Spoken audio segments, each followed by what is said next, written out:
Hello, and welcome to Planning by Design. In this video, we'll explain when you do and don't need planning permission for windows and doors. Windows and doors can often be considered permitted development, meaning planning permission is not required.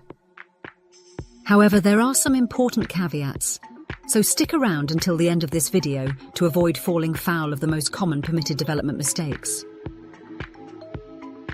Only houses have permitted development rights, but not all houses have permitted development rights.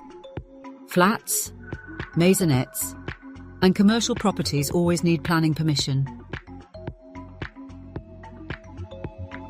Planning constraints such as conservation areas, listed buildings, World Heritage sites, areas of outstanding natural beauty, Article 4 directions, or even living under a flight path may limit or remove your permitted development rights.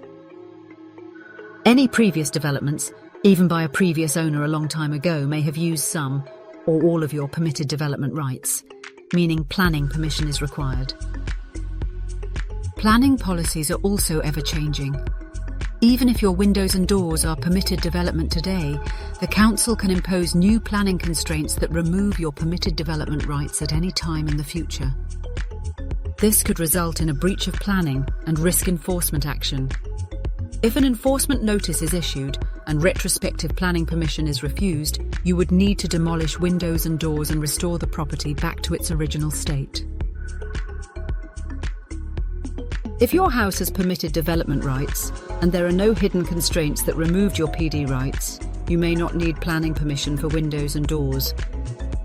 This generally applies if you replace existing units with ones matching the original style, size and appearance, and only upgrade single glazing to double glazing when the external look remains unchanged. When adding new openings, any alterations must be only minor and must not create privacy or overlooking issues, especially for side-facing windows. However, even if your windows and doors meet these criteria, you may still need planning permission. For example, if there are hidden planning constraints or your permitted development rights have been used up by previous developments. It is important to note that 20% of our planning applications are retrospective, and 99% of these were sure they didn't need planning permission, but got it wrong. With this in mind, it's best to check with your local planning authority or a chartered town planner before commencing work to limit your risk and expense. To find out if you need planning permission, you have two options. The first option is to submit a pre-application to your council. This requires architectural drawings showing the property before and after the works, along with a detailed proposal explaining your plans and how they meet the relevant planning policies.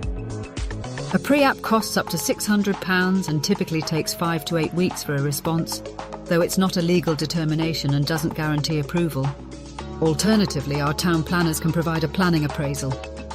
We check the same planning policies, planning history and planning constraints as the council, but without the need for architectural drawings or a detailed proposal.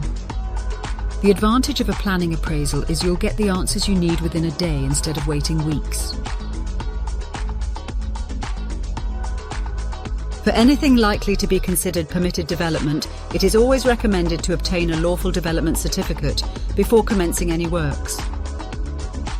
A lawful development certificate is the only way to prove that your development is permitted development and does not need planning permission. It is also often required when selling or remortgaging your property to prove to buyers or lenders that all modifications are lawful. Without planning permission or a lawful development certificate, your windows and doors may not increase the value of your property.